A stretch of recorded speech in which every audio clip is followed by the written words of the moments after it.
Hi, welcome to Just a Social Work podcast with Lori Eldred. And today I am talking with Lynne Bosma, the Health Equity Director with the Asthma and Allergy Foundation of America, as well as a macro social worker. So welcome, Lynne. Be here. Thank you. Thank you. Talking a little bit before we hit record. It's been a week, as the end of the week usually is. Yeah, no, it's going good. I'm glad it's end of the week and the sun's out, so we'll go with that. Right. Right. Like, let's look for that one glimmer, the one positive. Like, the sun is out. It's not raining. And it's not snowing, not in the middle of the winter. Yeah, it's Michigan in July, so I'm gonna enjoy it. Yes. Yes, we will. Well, you and I have gotten to know each other a little bit through some networking, and I'm trying to remember how we actually did meet with each other. Yeah, BU stuff. I think that's how we met. yeah, yeah, I think so. And yeah, I always like to kind of talk about that because sometimes you have those relationships where you're like, how did we meet each other? Because it also feels like we've just kind of known each other for, I think probably Yeah, for me, it feels a lot longer than we have known each other. yeah. I Yeah. think it was actually, ironically, you were looking for a macro social worker or something. It was like Yeah. share your experience, like Oh, yep. The forum for panel event we did. students.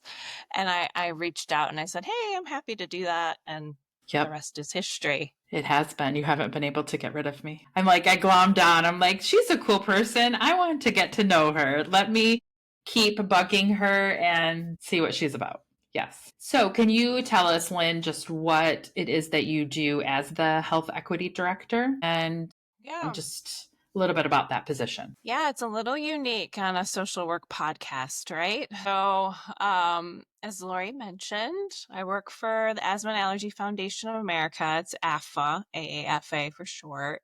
Just some background about the organization, really quick, because you probably are like, what is that? We're a nonprofit, private nonprofit, but we are a national patient advocacy organization for people with asthma, allergies, and related conditions. So our main focus is on caregivers and patients and helping them find education to manage their conditions or advocate for resources. And then secondarily, like we provide, providers, physicians, other folks that are interested in this information for like continuing ed and things like that. They're kind Okay. of like our secondary clients, so to speak, or audience. Okay.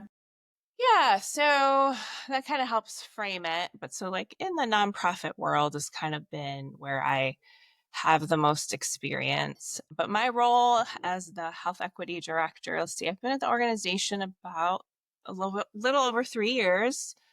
And it was interesting because as we will talk about, macro social work wears a lot of hats. And I'm like, what do I do? But to Yeah. sum it up, it's like I essentially I work with the senior team here and help them design programs and projects, communications that are all focused on health equity and making sure people have access to resources, educational information about their condition. We have some community based programs around the US. And so I help, cultivate those relationships with the local people. So I like to call myself like the in between, right? Between like you have like the national people, there's like the national organizations, and then how do you trickle that down to the state level? How do you Mm-hmm. trickle that down to communities? So Mm-hmm. I'm kind of helping that team strategize how that happens, Mm-hmm. which is really important. I think that's where social work kind of comes in. But yeah, it was interesting. So I pulled my description up and I was like, huh. And I think it'll talk about that later because I think when I was looking for jobs and how this kind of happened, it was less about the title and more about the skills and needs for the position that are really more social worky Mm-hmm. than what it's like on the face value, if that makes sense. Yeah. Yeah. So what is in the job description, would you say is looks more social work or what you're Mhm. doing is more social work So looking? both, yeah, it's kind of both. So like the role talks a lot about like I'll read it to you guys. Okay. Talks about someone who a well-rounded public health or social services professional. Ding, ding, ding. Social service professional. Yes. With a passion for advocating for health equity and applying those principles. So this is where it kind of comes in. So you have to be savvy in planning, program development, data analysis and use, and partnership with communities. So when you break that down, and then here's what I think is important too, is like understanding structural biases, Mm-hmm. including systemic racism, that create and perpetuate health disparities. So there's a lot of program monitoring, data monitoring, cultivating relationships, working. So my role too, I work across the whole organization, Mm-hmm. which we can talk about the pros and cons of a position like that. Mm-hmm. So I have to kind of stay connected to all the projects here, sort of, just be able to be a resource as needed. Okay. Kind of be, Yeah. it sounds like a little bit of a jack of all trades type thing. Yeah. Yeah, Yeah. for sure. And a lot of time, like, this role is maybe a little untraditional, but I don't think it's different for like maybe other macro social workers as we're like interpreting how to talk and relate to people in poverty or the people that, we're trained to serve, marginalized communities, or just people that are different from like a business angle or service angle. Not everyone is able to see things like we do, I've learned. So we have that Yes. advantage. Yes. We do have some systemic thinking advantage and seeing bigger pictures or a bigger picture. Yeah, Mhm. with our profession, the ways that we're clinically taught and Mhm. trained. Absolutely. So, Okay. Where does so you are a foundation, where does your funding come from? Do you guys do fundraising? Is it yeah. grants? Is it solicitation? So good. So that is a great question. So our name's a little misleading. We are not like a foundation in the traditional sense, like you hear like community foundation, like a Hmm. funder is like a traditional foundation. I don't know why that word is in our name, but it is a bit of a confusing element. So we do provide funding for some pilot projects, and that's part of my role here is I kind of help facilitate that grant access, but that's usually not our role, like our traditional role. So we're like a nonprofit. So like other nonprofits, we get our funding from grants, private funders, always looking for those unobligated funds that help you do creative things not tied to funding. We don't get a ton of federal funding, but we have a small little pot. But it's unique. The national funding landscape can be very different. So there's a lot of funding opportunities that we don't qualify for. Hmm. But yeah, so that's about it in a nutshell. Okay. Okay. So why macro social work versus clinical? For So me I know, personally, yeah, for you personally, and in social work, and assuming lots of folks are listening to this that are social workers, yeah. I always, my own personal interest is like why folks kind of navigate towards macro versus clinical. I know I have way more clinical experience, but just curious how that happened for you. Okay, so I will try to give you like the medium-sized story. It's Or funny. Reader's Digest is like Reader Digest us version. older folks will understand, but like the younger ones will be like, what's Reader's Digest? Don't worry. It's a Cliff Note version. Okay. There you go. So why macro social work? So this is where I had to like when I was thinking, I was like, oh, how did I get here? So I would say like overall, I'm wired to like really dive into systems thinking, like Hmm. how and that's social work, right? Like we're Hmm. trained to understand that at the fundamental, like person and environment, systems theory. And I've always been interested in figuring out why. Like why do these things happen? And like this person sitting across from me telling me this story or of providing treatment, how did they get there? Like I'm sure you all are aware of like that trauma book. Was it Dr. Bruce? Like the question of like, what happened to you? Yeah. Yep. I feel like it's very applicable because I'm always like, what happened to this process and this person or this community? Like, I'm really curious, like just naturally. So that's kind of just backing up from that. So I I think we all kind of have our personal stories that why we come to this work. So I lived in Detroit as a young person. I lived in a community, and I say that this is for all you young people that might be in Detroit. This is like before it was a hip place to live, not in like the fancy place of Detroit that is now 2025. More think not safe, no resources, not a safe community where I grew up. So I had, a non-traditional kind of upbringing, um, and taking that like lived experience with me. I kind of knew things were weird. Like it just was like, why is this this seems like an odd thing to have to manage, like my personal safety as a young person, but it's your reality. You don't really know. So then fast forward, I got an opportunity to move to a more affluent community as a young person, still as a minor, and had like these very different experiences of how to access resources and education. So education primarily was my focus at that time, or interests, I think, like the segue into social work. It was so drastic, just having these public resources that were paid for tax dollars. And you guys know that's how Hmm. schools Hmm. happen and communities grow. Hmm. And I remember as a young person reflecting on that and being like, why? Like, this is really weird. Like, how did I Yeah. have this opportunity and I just moved 20 minutes to like the northeast side of Yeah. a suburb, right? And I think that's where it started. And then I always had an interest in psychology, sociology, political science, like, that why? Like, Hmm. why, Hmm. why do people like do all these things? Do all the things that they do. Why do people, what makes people tick? Yeah. And like history, I always loved history. And so for me, like social work was like a culmination, macro in particular, was like a culmination of like all of those things that I was like naturally interested in and had some experience in, like lived experience to kind of bring a voice to that. And then I found out about it later, like later into my bachelor's degree. I didn't even know what social work was until I was almost graduated with my bachelor's. And I was like, this is amazing. And so, I was already involved in like political advocacy and all these things that kind of come with just being a social worker in general, macro, micro, or other. And so, yeah, so I decided to do a MSW program. So I came to this, I'm like one of those people that does not have a bachelor's in social work.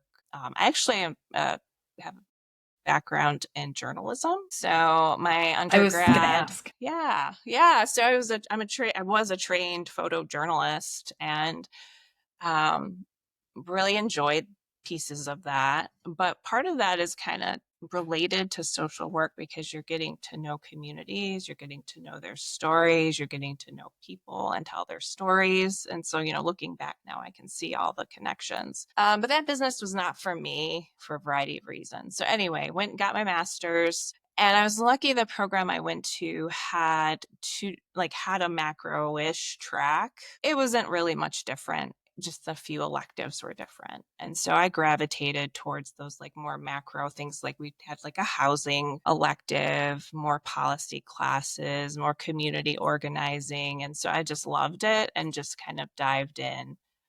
Um, so that's kind of why macro social works. I feel like it's a long story bit of like Hmm. personal Hmm. interest. But the people are in there too. And I think that's important. Don't see macro. It's definitely different than clinical, right? Hmm. But Hmm.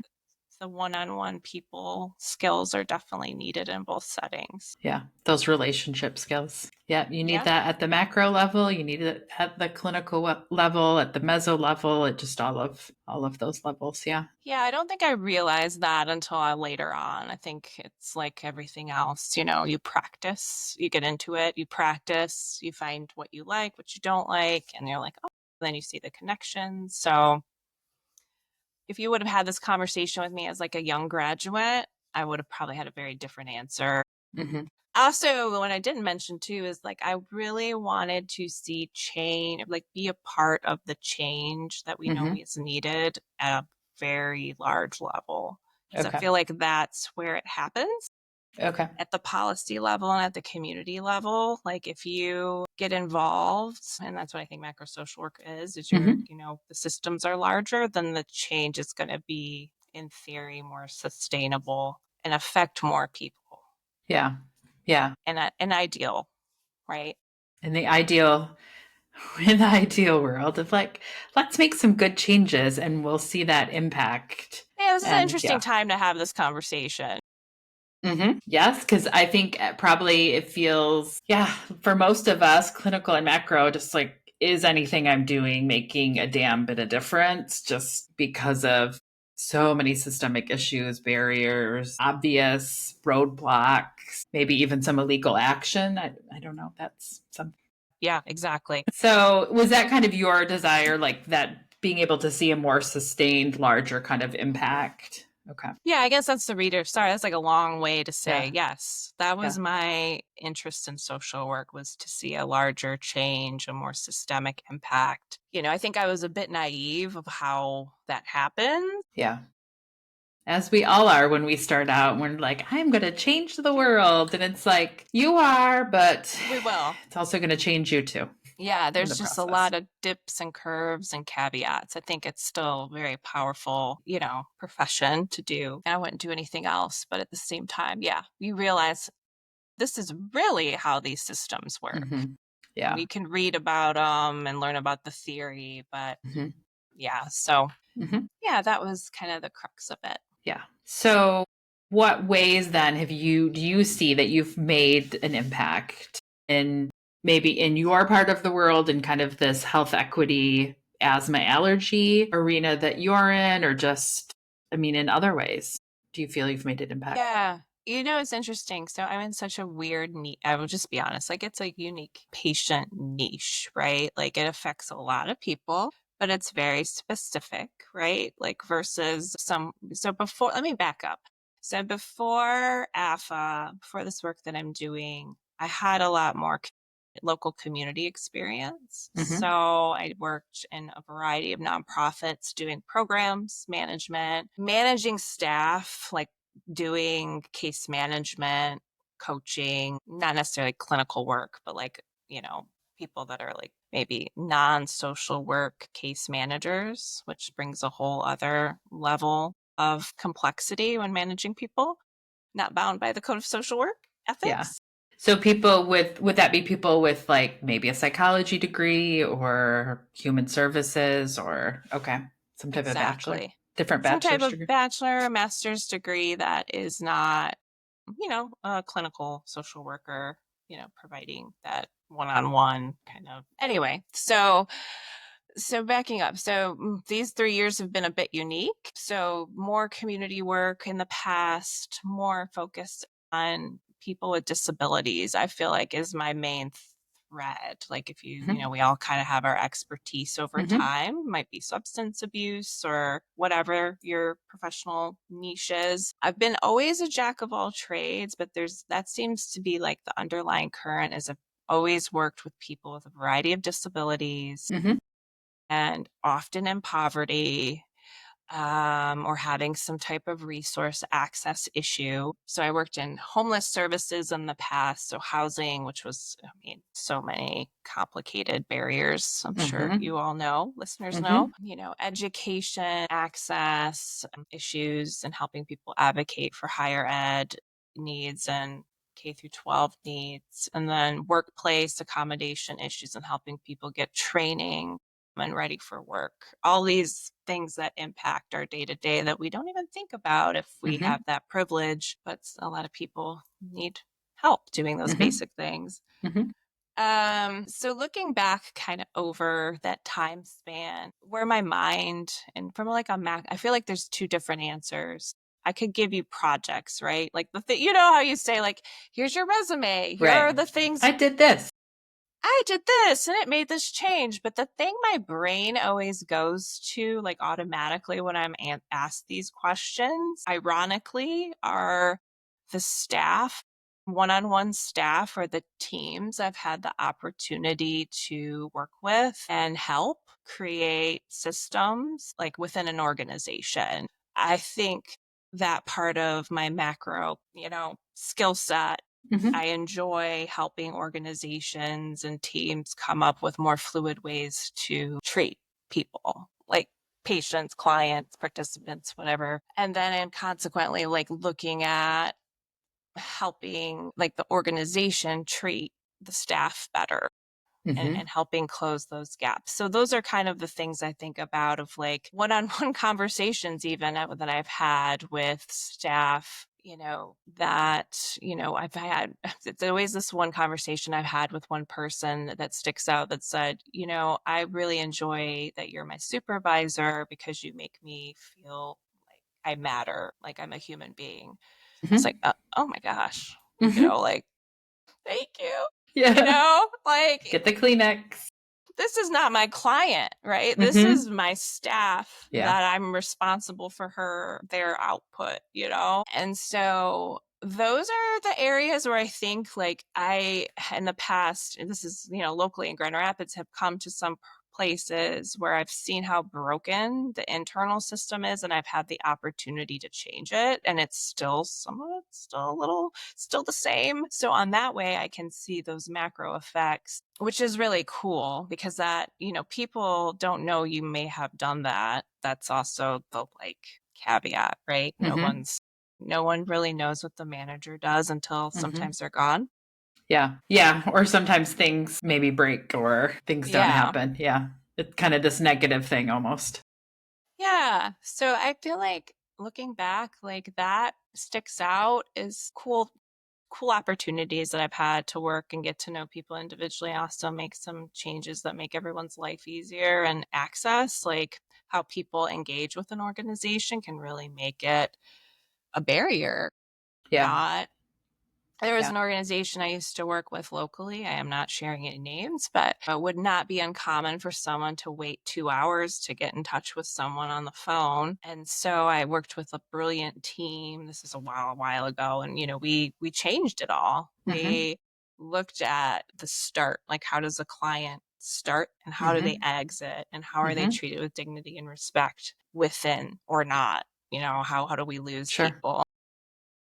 Reputation can be a huge thing. If you have a reputation that you have to wait hours and hours, especially if you're in crisis or in some type of desperate situation, that can have a big impact on an organization. Yeah, so those are the kind of macro things that we don't necessarily always think of, but that sometimes are really cool to be a part of. I've been involved with policy stuff on state level.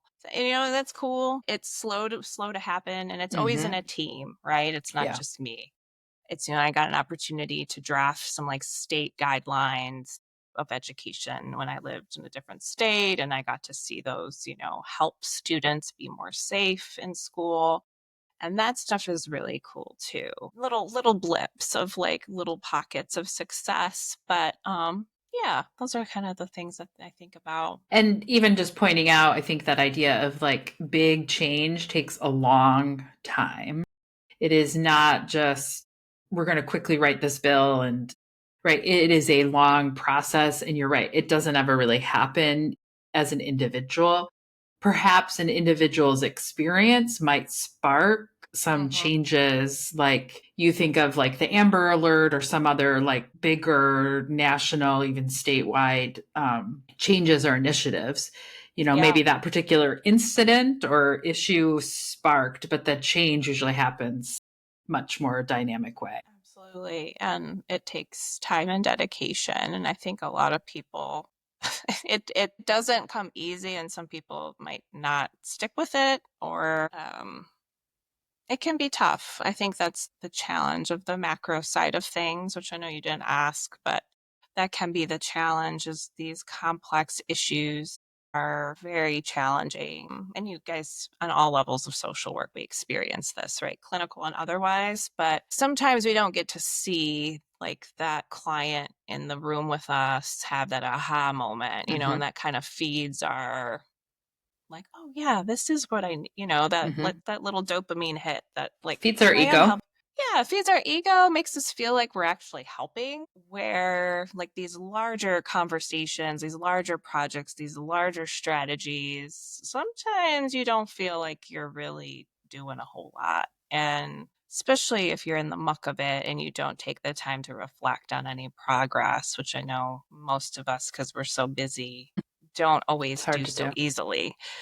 But yeah, that's a little bit of push and pull there. And I think too, you had asked, like my current role with the health equity role, what I didn't experience in this role that has been different from the other social work positions that I've held is the amount of like, there's not a ton of us in the space, right? Like, I mean, like one of two social workers in our organization. We have to do a lot of advocacy and like education of like who we are and what we bring to the table. I think though you're pointing out something really interesting of a couple of things, right? Like we don't always take time to reflect, like to slow down and just be like, oh, we are making progress because macro work, much like clinical, is very long game.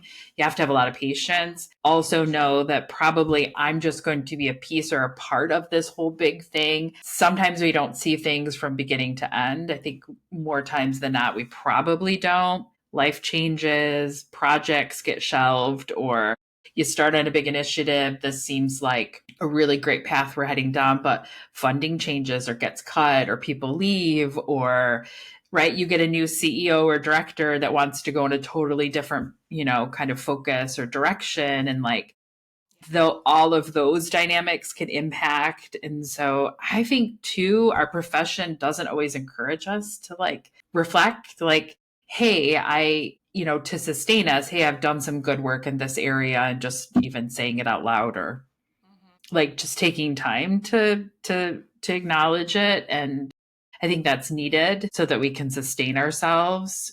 Community organizing, that's a lot of this is such hard work that we don't get so much of a payoff from. I think so. This role, what I didn't anticipate, and it continues to be the case, is like to be the person that kind of calls out some stuff that people don't want to hear. Mm-hmm.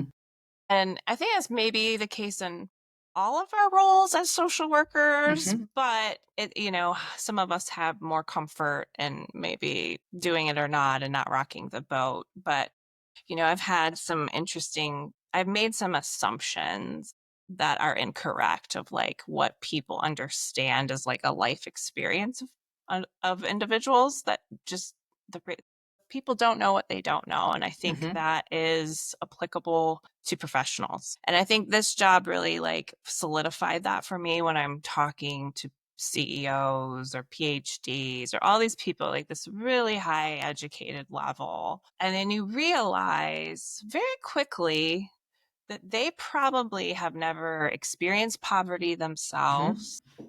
Fine. Not Mm-hmm. everybody does. Has never maybe even talked to anyone Mm-hmm. that has, Yeah. been in our space that I feel like is so common, right? Like to me, I'm like, oh, I just do this because that's just like second nature, Mm-hmm. right? Privilege.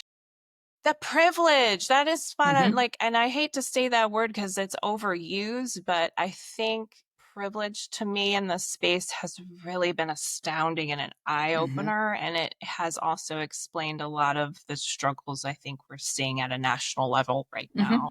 Mm-hmm. Mm-hmm. Whether you agree with it or not, there's a lot of struggles happening. Newsflash. So no, I hope as social workers, you all know, as like the life experience that a lot of these new lawmakers and administrators have are definitely not from a social work perspective. It's been a jarring experience. And you were spot on, Lori, when you said about the changes in a CEO.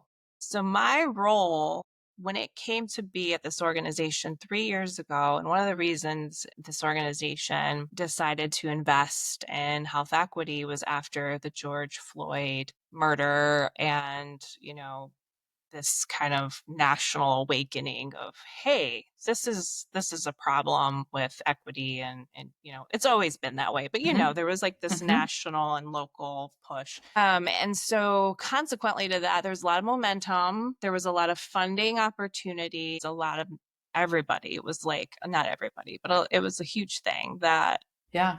whether it was actually sustainable is a question. Mm-hmm. But I'm 2025, my role is very different than 2022 when I started. And my title alone puts a target on me So it's been interesting kind of living in the political space right now. And even though my role isn't political, but just by the nature of what my job is, having these conversations about inequities of health puts me there.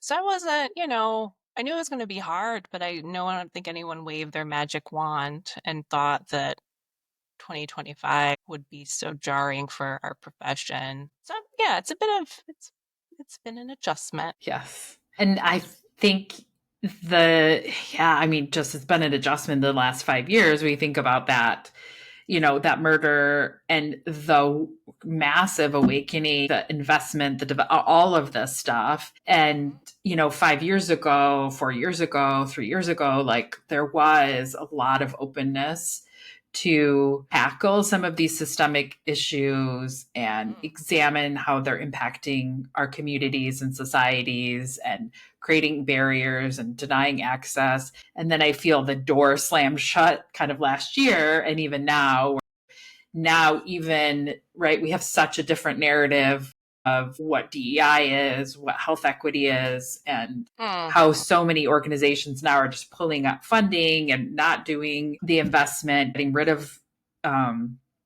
positions dealing with this. Yeah, it's been a roller coaster. And I'm sure, Absolutely. when you think of like asthma and allergy issues, there are so many systemic issues embedded in it because we know Black and Brown communities experience tremendous amounts of discrimination, access to resources, even some environmental justice issues of like where communities are located, where trash and hazardous places and locations are, in our communities, where highways have gone. I mean, just so much of that is, really been targeted towards the Black and Brown communities and had some of the biggest impacts. Yeah, I feel like you just described like my role in a lot, Mm-hmm. like these are Mm-hmm. conversations our Yeah. organizations were having. Asthma in particular is probably where I spend a majority of my Mm-hmm. time.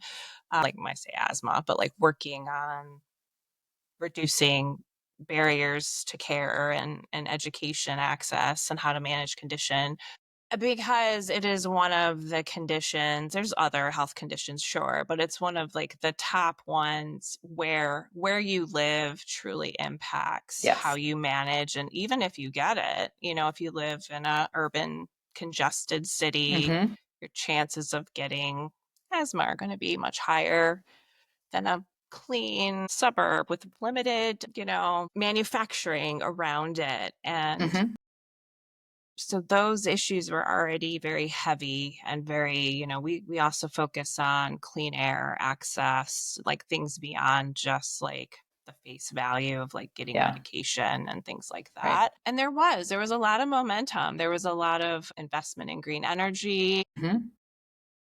Mm-hmm. Things were really excited. Like we were working on applying for EPA grants because there was a lot of stimulus money that was Mm-hmm. associated. It was a really exciting time to see some things finally happen. Yeah. Yeah. And it's not all lost. I don't want it to sound grim, but it's definitely not very popular. And you have to really kind of figure out how you're going to keep doing this work because Mm-hmm. we're going to keep doing it. We're social workers. We're Mm-hmm. going to keep advancing and advocating for change. It's just going to be a different version of how Yeah. we do that. You have to get creative. That's what it seems to me. You have to get very creative in how do we write this grant? How do we ask for this funding? How do we create this proposal or program that isn't going to be highly scrutinized, but still do really good work, right? And still follow that code of ethics, our values. Yeah. Yeah. So if somebody was wanting to get into macro social work and so like they're listening to this conversation, have this interest, they're like, yeah, I would love to be able to be a piece of some larger, greater systemic work. How does one get involved in that? If I Or haven't how does scared somebody you start? away, oh Yeah. boy. I haven't gone like deer in Yeah. headlights. No, I think it's a great question. I don't think there's one route to get there. I think that is exciting, but also challenging, right? Like, Mm-hmm. it's not like you're like, oh, I want to be a clinician and trained in XYZ modality. You go, you get Mhm. that training, you find Mhm. someone who can mentor you. I feel like that's Mhm. kind of nice Mhm. because it's like, I'm going to do this. Where the macro piece, I think, is, a little tricky. I feel like I can just share some tips that I learned along the way, and everyone's situation will look a little different. So I get bored really easily. But that actually has been in a way, a good thing because I've gotten to experience lots of different Mhm. jobs in social work and macro social work to see kind of what's a good fit, what I like, what I don't like, or aspects of my job that I know I'm good at or not so good at. So I would say be open to what job you're applying for. So if you're a new graduate and you're thinking, man, I'd really love to get into that space, looking at nonprofits that maybe align with your topic of passion. So if you're into environmental justice, looking to see who are the leaders in that space, contact them, Mhm. have a conversation, do a job shadow, as silly as that sounds, but I think it's a great strategy. Even if you're working, you can still kind of gather this information for your future. Because most times people are willing to talk to you and you can find out more about the fields, you can find out how they got there. And so I think identifying, there's so much we can work on. Like Mhm. identifying maybe an area of interest might be a good first step. If that's mental health, whatever it might be, there's usually going to be some type of macro entity associated with that interest. So, for example, if it's mental health, there's going to be like MHA, Mental Health of America, like looking to see, oh, okay, cool. What are they working on? Looking at their policy platforms, or even if it's local, what is like the mental health, the community health board? What are they working on? Like get to really know the larger issues affecting your interest or your field. I think that would be a suggestion. Ask a lot of questions and get to know folks. You might have to volunteer to do Yeah. some things to get some opportunities. So let's say if someone's interested in grant writing, but there's not an opportunity where they're currently employed, reaching out to, man, there's so many nonprofits that need help with fundraising. And grant writing too, probably. Yeah. Yep. It's being kind of open, but I do feel like you kind of have to be a self advocate and willing to kind of get out there and market your skills, and ask questions and be kind of an open book. I think that's a great way to kind of break in. And then once you're in the door, like anything, it's really networking. It's finding the special, the people that are really good at what you're interested in or want to learn more about and getting to know them and finding out their network. That's really how, love it or hate it, networking is really how a lot of this happens, especially in these non-traditional spaces where, to be quite honest, there's not a lot of jobs. Like Yeah. there's jobs, but it's not like you're applying to a health system as a licensed social worker and there might be 5 openings. Yeah. Yeah. There's not going to be necessarily a job posting, and you know this, Lori, for a macro Mhm. social worker. There might be, Mhm. Mhm. but it's going to be looking at spaces and organizations and jobs and seeing what they do and seeing if that's of interest. Like that's when I pulled my job description and I read it. I remember reading it for the first time for this position that I now have. I was like, nothing says social work on here. There's Mhm. nothing. I mean, I remember Mhm. having to educate the senior team here when I got like during the interview process, I had to tell them what I was trained in. Mhm. They had no clue, Mhm. nothing to criticize them, but like I was like, oh, you want somebody that understands systemic racism and oppression and barriers? Yeah, like we're Mhm. trained in all of Mhm. these things. Let me tell you about some projects I did or what I learned.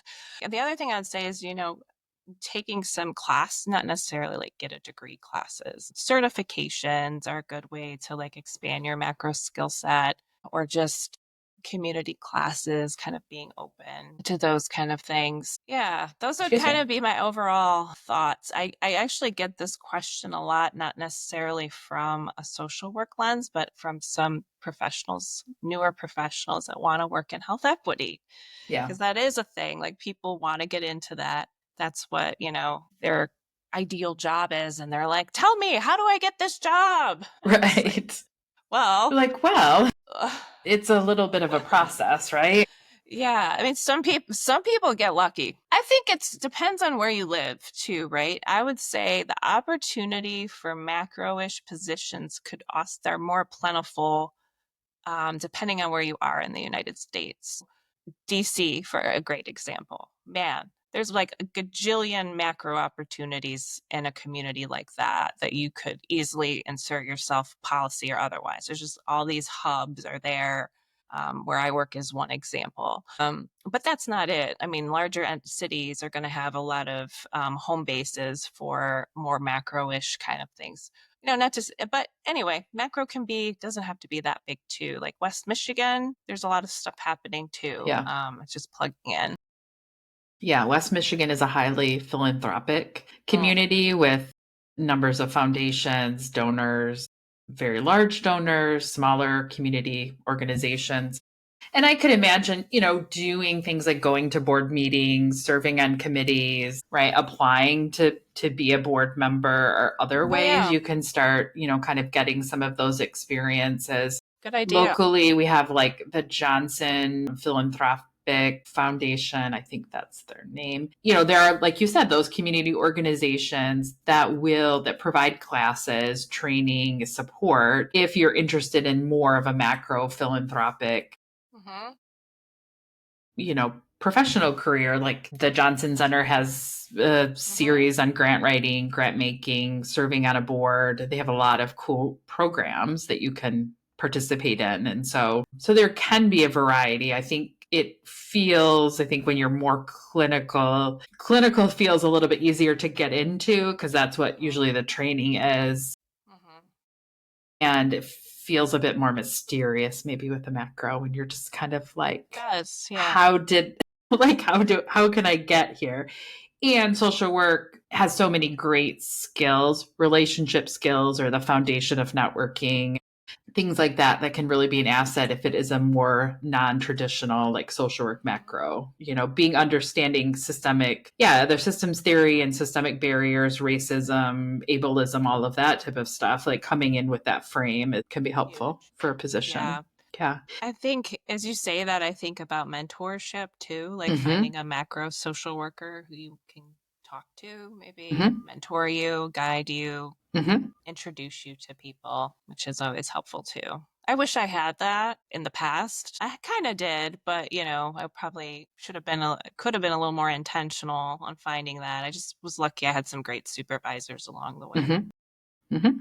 Yeah. And supervisor, right? If you're, you can get a clinic or get a macro Hmm. designation in the state of Michigan. We're just a little bit different that you can get that macro, which means then you can get the work experience and then even have a supervisor who Yep. has some macro experience and maybe they guide you. So, as we kind of wrap up, Hmm. knowing we have to wrap up, what else would you like folks to know when they're thinking about, being a macro social work, getting into this field, Yeah.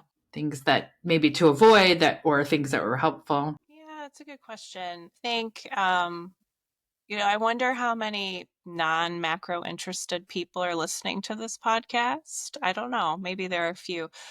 And the reason I say that, I really, so I used to do, like you, Lori, I've taught higher ed in the past, and probably maybe one of my former students will see this or I'll share it with them. Like I used to mostly teach clinical social workers macro things. And let Mm-hmm. me tell you how that went over. Like it was a bit of a kicking, screaming, fighting, Mm-hmm. but we got there and like at the end they understood why they had to take those classes, which Mm-hmm. so I think what I would say is I love the designation macro social worker, but I think it also, this is maybe not what you asked, but I'm going to say it anyway. Like I Go feel like for it. it puts us in these boxes that I don't think the profession wanted to exist in the first place. Like going back to like how social work started, there was no clinical Mm-mm. social worker billing Mm-mm. a managed care organization. Mm-hmm. Sure. That is a creation from a machine. That's a whole other Mm-hmm. conversation of how Mm-hmm. we get paid. So I really encourage all social workers to kind of bust through that fallacy and think about how do we advocate for our profession, the people, the communities, whatever it is that you're focused on, your clients sitting in front of you, like how do you advance, how do you change the systems that they are struggling in? If you're working in CPS and you see the same horrible things, like how do you change that? How do you work towards those changes? And I think that could be macro social work, right? Mm-hmm. But really, I think it's just tapping into what we're supposed to be doing as social workers across all of the spectrum of where you Mm-hmm. work, and figuring out what makes sense to you. Is that getting more engaged in your local politics, going to your community health boards and talking about your experience as a clinician? I see those as very macro things as well. Mm-hmm. Mm-hmm. So I would encourage like all of us to really get out of our, this is what I do Monday through Friday, 9 to 5, if we're lucky, if we have a Monday through Friday, 9 to 5, or Right. what you envision your Right. future self doing. Like, oh man, those macro things, I could never do that. That's fair, but but they will follow you. Those things follow your clients, and you're not going to get away from it as much as you'd like to think you will. Yeah. So I would really push that to think more for us to more collaboratively on macro issues just in general, because then there Yeah. wouldn't be this such a it wouldn't be like such a unique unicorn. It should, you know what I mean? If that makes Yeah. sense. Or the Yeah. things Tell that we me. work on aren't just for us. Like those things need to happen, sure, like licensure change and stuff. But like, kind of looking more broadly of what are we advocating for as professionals and how are they making a change in the vulnerable folks that we're supposed to be, working on behalf or for. Yeah, that would be the only thing, is I would really encourage people to just think about one thing that they could do in their day-to-day work that maybe changes how they think about their current role, and how does it get us more to the crux of like where we started. And if you're not Right. familiar with Right. how social work started, that's a good place to start. Right. Right. Maybe another episode, right? Of how actually did the social work profession. You're right. It did not start out in this clinical way. This clinical piece of it's been a big evolution for managed healthcare. It did start out macro community organizing, Yeah. boots on the ground, working in the trenches with folks. And with poor folks, like I said, Yep. poverty. I think that's Yep. the thing too. I'm not here, we all have to work and Mm-hmm. have our interests. I think we're Mm-hmm. all in the same boat. It's just like, what part of the pie are we attacking? Yeah. What part are Yeah. we looking to change and honing our energy on? And it changes. I know a lot of clinicians that want to move more into macro because they're Mm-hmm. like, man, I'm just ready. And I've actually have swung all over. I have worked so high in the macro space and currently do the IMS people. And Mm-hmm. so I do other things to keep those skills fresh. So I would say keep it diverse, keep your Mm-hmm. opportunities open, Mm-hmm. because we need all hands on deck to make sure that the people we serve are going to be not forgotten. Yeah. Yeah. So yeah, that would be my last bit of soapbox. Of Thanks for advice. listening and Right. advice. Like, you could do your own part even if you don't see this being your career change or your focus, because it's not for everybody. Yeah. And it changes. I think that's something too. When the things we could potentially be interested in the beginning of our career can look different, kind of middle way in, as well as, towards the end. So, and knowing that's okay, right? Because we are complex, dynamic people that also are growing up alongside of our profession, right? When Absolutely. we're like, I get my bachelor's and maybe I go right into the master's in your mid 20s, you are a very different person than you are when you're like 45, right? When you've got some time and you've put a lot of work and energy, and so 100%. that, yeah, those things can be very different from the beginning to the end. And also, right, you're going to gain more skills and grow and advance and see things differently and like have all these skill sets that you start to understand, oh, I could really use this over here, or this is my passion area and I can bring this over here. So Yeah, I think that's an interesting conversation, and definitely one probably for another episode of this, like kind of divide of macro and clinical and the ways probably each side see each other and, and that type of thing. Yeah, So I they're would love very to know. connected. I would love to, yeah, have that conversation. I make a lot of assumptions just based on, what I've shared, but everybody's different. So Yep, they are. keep up the hard work because this is not our our profession is hard, you Yeah. know.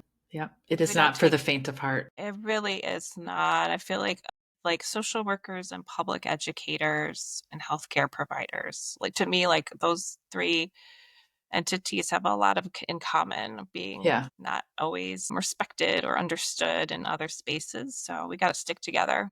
Yes, we do. So, are you? I always like to ask this of folks at the end because I do show notes. And so, Yeah. if people are interested, can I Mhm. add your email in there to contact you, as well as if they want to learn more about the Asthma and Allergy Foundation of Michigan? We have a Michigan chapter. We're one of Okay. the few states that has a chapter. It's on the east side, it's in the Detroit area, and I Hmm. work with them closely, just as a note. But yes, Yes. I can connect you to the Michigan chapter, local people. But yes, you can definitely connect with me. LinkedIn is, I don't know if that's what the kids are using these days, probably not. Is a great way to reach me and using the message function. Just if you have a question, I'm happy. You don't have to formally email me. There's like a message function, but you're welcome to email me too.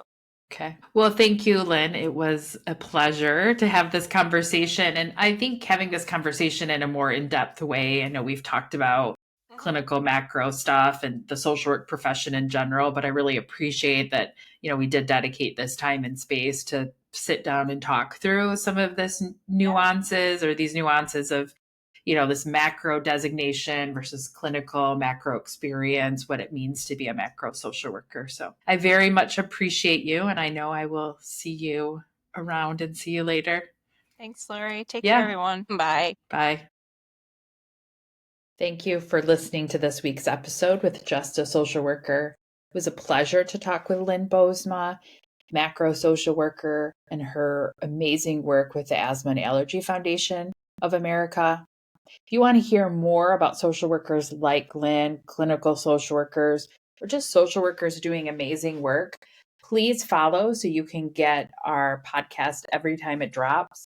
It's going to be dropping on all the platforms. So please subscribe and let me know what you think about the show. Share the show, share it with your social work friends. Follow me on Instagram at Just a Social Worker Podcast.